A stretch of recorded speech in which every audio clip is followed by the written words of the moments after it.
And turning now to campaign 2024, just hours ago, the debate wrapped up between Jahana Hayes and George Logan. The two candidates, of course, are running for the congressional seat to represent Connecticut's 5th district. Channel 3 Eyewitness News reporter Olivia Schuler joins us now live from where that debate was hosted by WFSB at Naugatuck Valley Community Technical College in Waterbury. She has a recap now of the showdown between those candidates. Good morning, Olivia.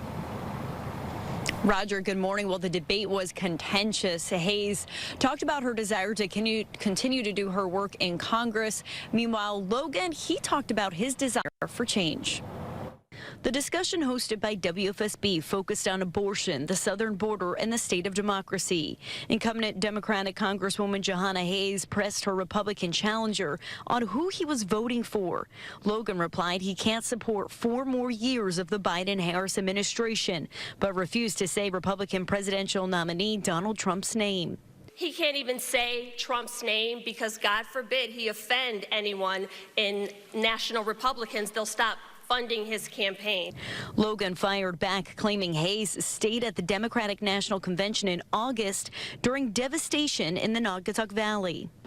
She went to Chicago.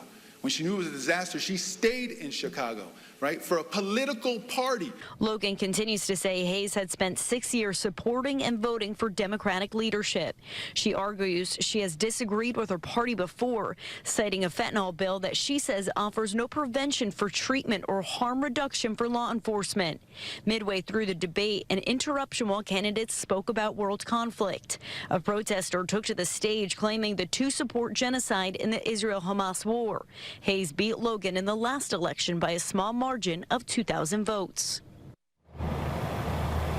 Now, the election is 27 days away. In the next half hour, hear from both Logan and Hayes on why they both believe they would be the best fit for Connecticut's 5th district. We're live in Waterbury. Olivia Schuler, Channel 3 Eyewitness News. That was an interesting debate. Thank you, Olivia.